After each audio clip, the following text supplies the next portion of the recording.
안녕하십니까? 하나님의 크신 사랑과 은혜가 여러분의 삶에 늘 함께 하시기를 기도합니다. 오늘 우리가 함께 나눌 이야기는 어쩌면 많은 분들이 매주 혹은 정기적으로 참여하면서도 그 깊은 의미를 온전히 되새기지 못했을지 모르는 성찬식에 관한 것입니다. 이 거룩한 예식이 담고 있는 성경적 진리를 쉽고 깊이 있게 탐구하며 우리의 믿음을 새롭게 하는 시간이 되기를 소망합니다. 본격적인 이야기에 앞서 이 말씀이 여러분의 마음에 울림을 주고 영적인 성장에 도움이 된다고 느끼신다면 구독과 좋아요를 통해 더 많은 분들이 이 은혜로운 여정에 동참할 수 있도록 도와주시길 부탁드립니다. 여러분의 작은 참여가 하나님의 말씀을 널리 전하는 귀한 통로가 될 것입니다. 이 영상을 보시는 모든 분들의 가정과 일터 위에 주님의 평안이 강물처럼 흐르기를 축복합니다. 오늘 저는 주님의 식탁에 대해 말씀드리고자 합니다. 성찬식은 기독교 안에서 성찬, 주의 만찬, 성만찬, 코이노니아, 주님의 식탁 등 다양한 이름으로 불립니다. 저는 이 모든 이름이 저마다 아름다운 의미를 담고 있다고 생각하며 어느 것 하나 버리고 싶지 않습니다. 제가 어떤 용어를 사용하더라도 여러분의 교회 전통에서 다른 이름을 사용한다 할지라도 우리는 결국 같은 거룩한 예식을 이야기하고 있음을 기억해 주시기 바랍니다. 이야기의 시작을 위해 우리는 구약성경 창세기 14장으로 거슬러 올라가 보겠습니다. 17절부터 24절까지의 말씀은 아직 이름이 아브라함으로 바뀌기 전에 아브람과 구약에서 가장 신비로운 인물 중 한 명인 멜기세덱의 만남을 그리고 있습니다. 멜기세덱, 히브리어 발음으로는 말키체덱에 가까운 이 이름은 위의 왕이라는 뜻을 가지고 있습니다. 또한 성경은 그가 살렘 왕이었다고 기록하는데 살렘은 평화를 의미하는 히브리어 살롬과 같은 어원을 가진 단어이며 훗날 예루살렘의 옛 이름이기도 합니다. 그러므로 멜기세덱은 그의 이름으로는 위의 왕이요 그가 다스리는 지역으로는 평강의 왕이었던 셈입니다. 히브리서 기자는 그에 대해 많은 이야기를 하지만 여전히 그는 우리에게 신비로운 인물로 남아 있습니다. 어떤 신학자들은 이 멜기세덱이 성육신 이전의 예수 그리스도께서 나타나신 모습, 즉 크리스토파니라고 주장하기도 합니다. 또 다른 학자들은 다른 견해를 가지고 있습니다. 어느 쪽이 맞는지 명확히 단정하기는 어렵습니다. 하지만 중요한 사실이 있습니다. 창세기 14장 18절은 성경에서 제사장이라는 단어가 처음으로 등장하는 구절입니다. 제사장 직분이라는 개념은 성경 전체를 관통하는 위대한 주제 중 하나입니다. 성경 해석의 한 원리에 따르면 어떤 개념이 성경에 처음 소개될 때 그 개념에서 파생될 모든 후속 진리의 씨앗이 담긴 형태로 제시되는 경우가 많습니다. 저는 제사장이라는 단어의 첫 등장이 바로 이 원리에 해당한다고 믿습니다. 여러분은 왜 성찬식 이야기를 하면서 이 구절을 소개하는지 궁금하실 것입니다. 혹시 놓치셨을까봐 짚어드리자면 멜기세덱과 아브람의 만남에서 멜기세덱은 아브람에게 오늘날 우리의 성찬식이 중심에 두고 있는 바로 그 상징물, 즉 떡과 포도주를 가지고 나왔습니다. 창세기 14장 17절부터의 내용을 살펴보겠습니다. 아브람이 그돌라오멜과 그와 함께한 왕들을 쳐부수고 돌아올 때에 소돔 왕이 사의 골짜기, 곧 왕의 골짜기로 그를 맞으러 나왔습니다. 그때 살렘 왕 멜기세덱이 떡과 포도주를 가지고 나왔으니 그는 지극히 높으신 하나님의 제사장이었습니다. 이 극적인 승리의 순간 아브람이 두 명의 왕을 만났다는 사실에 주목해 보십시오. 한 명은 살렘 왕 멜기세덱이고 다른 한 명은 소돔 왕입니다. 살렘과 소돔, 이 두 도시는 전혀 다른 연관성과 운명을 가진 곳입니다. 어떤 의미에서 아브람은 이 두 왕 사이에서 선택의 기로에 놓였습니다. 18절부터 계속해서 보겠습니다. 멜기세덱이 아브람에게 축복하여 이르되 천지의 주제이시여 지극히 높으신 하나님이여 아브람에게 복을 주옵소서. 너의 대적을 내 손에 붙이신 지극히 높으신 하나님을 찬송할지로다 하매 아브람이 그 얻은 것에서 10분의 1을 멜기세덱에게 주었습니다. 이때 소돔 왕이 아브람에게 말합니다. 사람은 내게 보내고 물품은 내가 가지라. 소돔 왕의 말은 이런 뜻입니다. 내가 나와 내 백성, 내 모든 소유를 구해주었으니 당연히 대가를 원하겠지.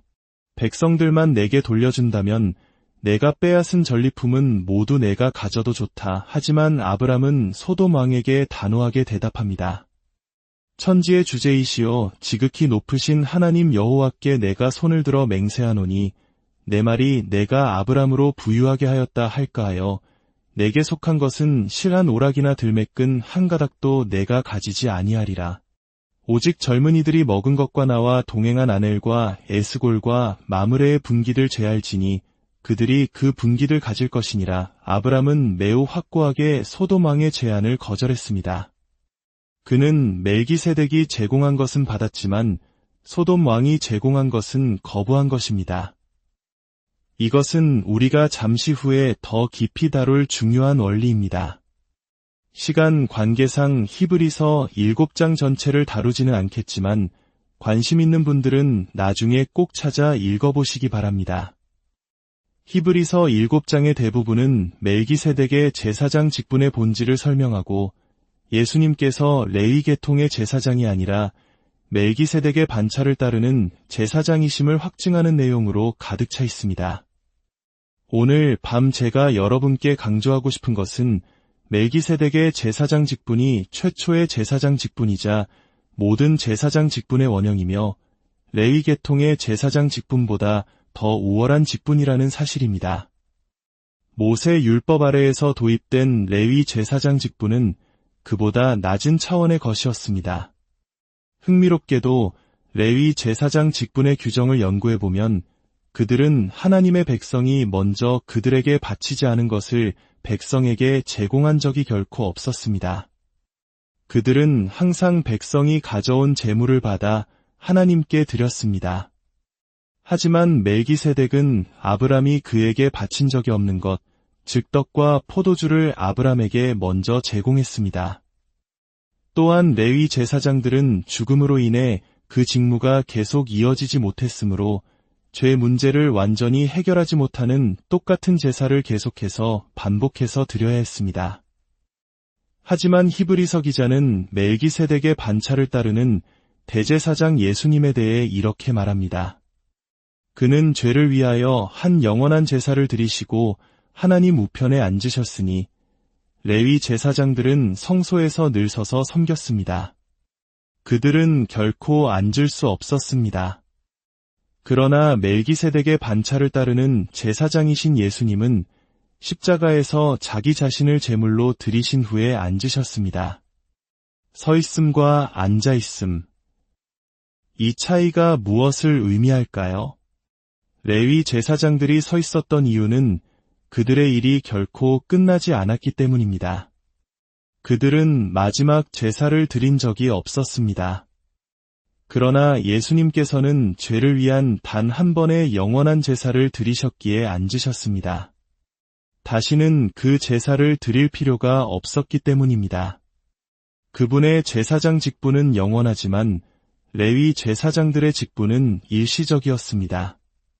그들은 죄 문제를 근본적으로 해결하지 못하는 수많은 제사를 드렸지만 예수님은 단 한 번의 제사로 죄 문제를 영원히 해결하셨고 다시는 반복될 필요가 없게 하셨습니다. 이 배경을 이해하고 마태복음 26장에 기록된 최후의 만찬 장면으로 가봅시다. 제가 지금까지 설명드린 내용을 염두에 두신다면 무언가 즉시 분명하게 보일 것입니다. 마태복음 26장 26절부터 29절입니다. 이 장면은 예수님께서 성찬식을 제정하신 최후의 만찬을 묘사합니다. 그들이 먹을 때에 예수께서 떡을 가지사 축복하시고 떼어 제자들에게 주시며 이르시되 받아서 먹으라 이것은 내 몸이니라 하시고 또 잔을 가지사 감사기도 하시고 그들에게 주시며 이르시되 너희가 다 이것을 마시라. 이것은 죄 사함을 얻게 하려고 많은 사람을 위하여 흘리는 바 나의 피 곧 언약의 피니라. 그러나 너희에게 이르노니 내가 포도나무에서 난 것을 이제부터 내 아버지의 나라에서 새 것으로 너희와 함께 마시는 날까지 마시지 아니하리라 하시니라. 예수님께서 떡과 포도주를 가지고 제자들에게 주신 것의 의미는 무엇이었을까요? 그분은 이렇게 말씀하고 계셨던 것입니다. 너희는 내 안에서 멜기세덱의 제사장 직분이 다시 나타나는 것을 본다. 이 직분은 율법이 언약이었던 기간 동안 잠시 중단되어 있었다. 이제 새 언약 안에서 멜기세덱의 제사장 직분이 회복된다. 흥미롭게도 멜기세덱은 왕이자 제사장이었습니다. 그러나 모세 율법 하에서는 왕권과 제사장 직분이 분리되어 결코 하나가 될 수 없었습니다. 제사장은 레위 지파에서, 왕은 유다 지파에서 나와야 했기 때문입니다. 왕은 제사장이 될 수 없었고 제사장은 왕이 될 수 없었습니다. 이것이 레위 제사장 직분의 한계를 보여주는 또 다른 증거입니다. 그러나 예수님께서 최후의 만찬에서 일어나 떡과 포도주를 내놓으셨을 때 그분은 그 행위를 통해 말씀하셨습니다. 모세의 율법 시대 동안 중단되었던 멜기세덱의 제사장 직분이 내 안에서 회복되었다. 나는 레위 계통이 아닌 멜기세덱의 반차를 따르는 제사장이다.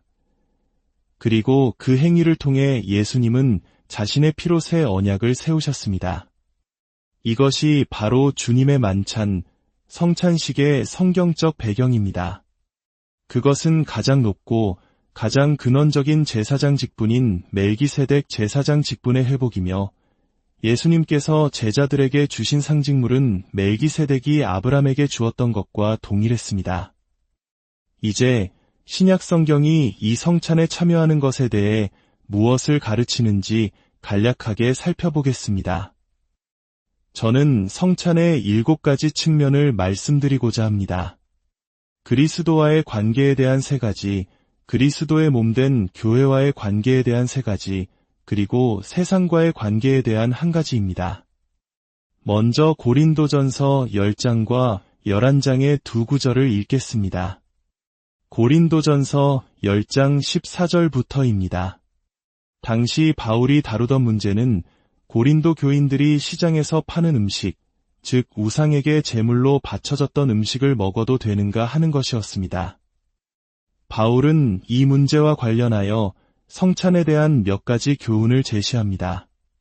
그런즉 내 사랑하는 자들아, 우상 숭배하는 일을 피하라. 나는 지혜 있는 자들에게 말함과 같이 하노니 너희는 내가 이르는 말을 스스로 판단하라. 우리가 축복하는 바 축복의 잔은 그리스도의 피에 참여함이 아니며 우리가 떼는 떡은 그리스도의 몸에 참여함이 아니냐. 여기서 참여함으로 번역된 헬라어는 코이노니아로 보통 교제 또는 사귐으로 번역됩니다. 이것은 무언가를 함께 공유한다는 의미입니다.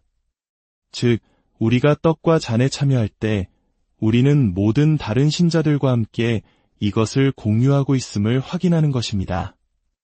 17절입니다. 떡이 하나여 많은 우리가 한 몸이니 이는 우리가 다 한 떡에 참여함이라. 우리가 다 함께 참여하고 개인적인 몫을 가지며 또한 서로와 함께 나눈다는 의미입니다.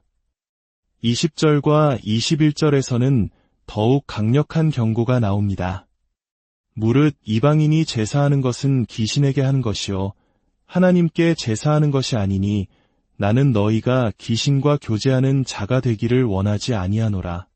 너희가 주의 잔과 귀신의 잔을 겸하여 마시지 못하고 주의 식탁과 귀신의 식탁에 겸하여 참여하지 못하리라. 이는 아브람이 직면했던 문제와 같습니다.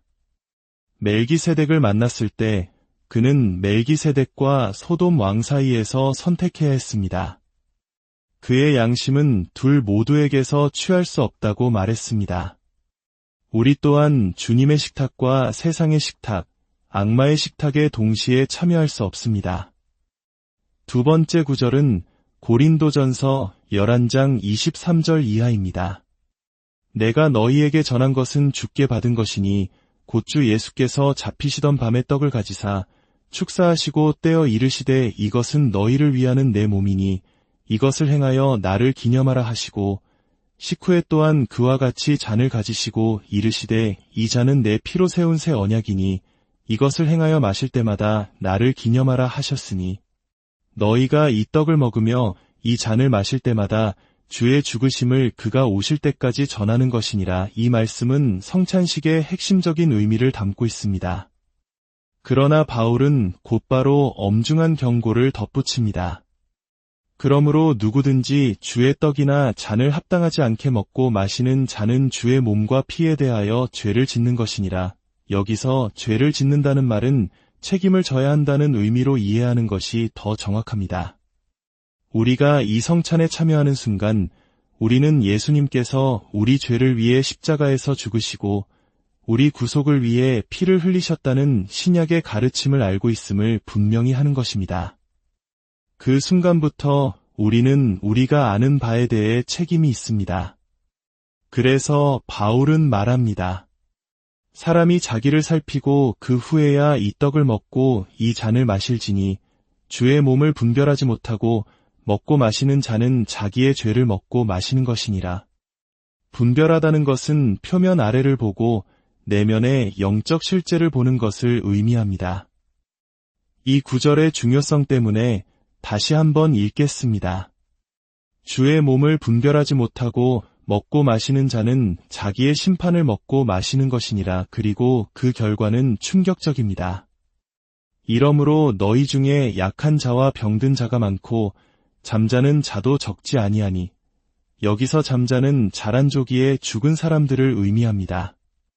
우리는 성찬식에 잘못 참여하는 것이 질병, 심지어 조기 사망의 원인이 될 수 있다는 사실에서 주님의 식탁이 얼마나 진지하고 거룩하며 엄숙한 것인지를 깨달아야 합니다. 어떤 교단에서는 구원이 성찬 참여에 달려있는 것처럼 가르치기도 하지만 성경은 우리가 성찬에 어떻게 참여하느냐가 중요하다고 말합니다. 올바르게 참여하지 않으면 구원의 방편이 되기는커녕 심판의 방편이 될 수 있습니다. 그러므로 우리는 하나님과의 관계를 단순히 성찬에 참여하는 행위 자체에만 근거해서는 안 됩니다. 이러한 배경 지식을 바탕으로 제가 보는 성찬의 7가지 측면 중 먼저 그리스도와의 관계에 대한 3가지 측면을 나누겠습니다. 첫째는 선포이고 둘째는 기념이며 셋째는 소망입니다. 첫째, 선포입니다. 고린도전서 11장 26절은 말합니다.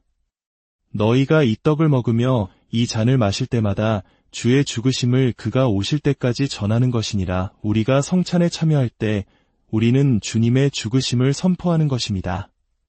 우리는 동료 신자들에게만 선포하는 것이 아닙니다. 그것을 넘어 세상에 선포하며 더 나아가 보이지 않는 모든 영적 세계에 선포하는 것입니다. 선한 천사와 악한 천사, 선한 영과 악한 영, 온 우주를 향해 예수 그리스도의 죽으심을 선포하는 장엄한 행위입니다. 여러분이 설교자가 아닐지라도 이 떡과 잔을 받을 때 여러분은 엄청난 중요성을 지닌 선포를 하고 있는 것입니다. 여러분은 온 우주를 향해 하나님의 아들 예수 그리스도께서 여러분을 구속하시기 위해 죽으시고 피 흘리셨다는 사실과 그분을 구주로 믿는 여러분의 신앙을 선포하는 것입니다. 둘째, 기념입니다. 우리는 그분의 죽으심을 돌아봅니다. 예수님께서는 이것을 행하여 나를 기념하라고 친히 말씀하셨습니다. 성례 또는 예식은 복음의 가장 중요한 진리들을 단순히 말로만 전하는 것이 아니라 상징적인 행위를 통해 우리 온몸으로 기억하게 하시려는 하나님의 지혜로운 장치입니다. 우리가 어떤 것을 들을 때보다 듣고 볼 때, 그리고 듣고 보고 직접 행할 때 훨씬 더 오래 기억한다는 교육학적 원리가 있습니다. 성찬식은 바로 이 원리를 담고 있습니다. 예수 그리스도께서 우리를 위해 죽으시고 피 흘리셨다는 위대한 사실을 하나님께서는 우리가 결코 잊기를 원하지 않으십니다. 많은 그리스도인들이 예수님의 죽으심에 마음을 집중하지 않기 때문에 영적인 어려움을 겪습니다. 하나님이 나를 사랑하실까? 나를 잊으신 것은 아닐까? 십자가를 기억한다면 결코 그런 말을 할 수 없습니다. 십자가는 우리 각자를 향한 하나님의 사랑의 궁극적인 증거입니다. 로마서 8장 32절은 말합니다.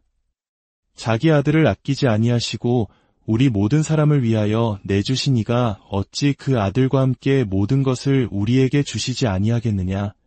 저는 정기적으로 주님의 죽으심을 기억하는 것이 매우 중요하다고 확신하게 되었습니다. 어떤 분들에게는 충격적이거나 혹은 축복으로 들릴지 모르지만 저의 아내와 저는 기본적으로 매일 아침 함께 성찬을 나눕니다. 저는 결코 그 사실을 잊고 싶지 않기 때문입니다. 우리의 영적, 정서적, 심리적 문제의 상당수는 우리가 주님의 죽으심을 충분히 자주 기억하지 않기 때문에 발생합니다. 셋째, 소망입니다. 고린도전서 11장 26절로 돌아가 보면 우리는 주의 죽으심을 선포하되 그가 오실 때까지 전한다고 되어 있습니다. 우리는 그분의 죽으심을 돌아볼 뿐만 아니라 그분의 다시 오심을 고대합니다. 우리가 함께 이 예식을 행할 때마다 우리는 첫째로 예수님께서 우리 죄를 위해 십자가에서 죽으셨다는 사실과 둘째로 할렐루야, 그분이 다시 오실 것이라는 사실을 스스로에게 상기시키는 것입니다. 과거에 예수께서 당신을 위해 죽으셨고 미래에 그분이 당신을 위해 다시 오실 것이라는 의식 속에서 살아갈 수 있다면 수많은 우울감과 좋지 않은 기분들은 결코 일어나지 않을 것입니다. 과거의 한 위대한 성도는 이렇게 아름답게 표현했습니다. 우리가 성찬에 참여할 때 다른 모든 것은 시야에서 사라진다. 잠시 동안 우리는 진정으로 중요한 것들에만 집중한다. 과거에는 십자가 외에 아무것도 없고 미래에는 재림 외에 아무것도 없다. 우리 주변의 사소하고 복잡한 문제들이 잠시 시야에서 사라지고 오직 십자가를 돌아보며 주님의 다시 오심을 바라보는 것은 얼마나 복된 일인지 모릅니다. 신약 성경은 아멘 주 예수여 오시옵소서라는 기도로 끝을 맺습니다. 이 기도를 진심으로 드릴 수 없다면 우리의 영적 상태에 무언가 문제가 있는 것일 수 있습니다. 오늘 우리는 주님의 식탁, 성찬식의 깊은 의미를 탐구했습니다. 그것은 아브람을 만난 신비의 제사장 멜기세덱으로부터 시작되어 십자가에서 모든 것을 완성하신 영원한 대제사장 예수 그리스도 안에서 성취된 거룩한 예식입니다. 우리가 성찬에 참여할 때마다 우리는 온 우주를 향해 예수님의 죽으심을 선포하고 우리를 향한 그분의 무한한 사랑을 기념하며 영광 중에 다시 오실 그날을 소망하게 됩니다. 오늘 이 말씀을 듣는 모든 성도님들의 삶 가운데 과거의 은혜인 십자가의 감격과 미래의 약속인 재림의 소망이 늘 살아 숨쉬기를 주님의 이름으로 축복합니다.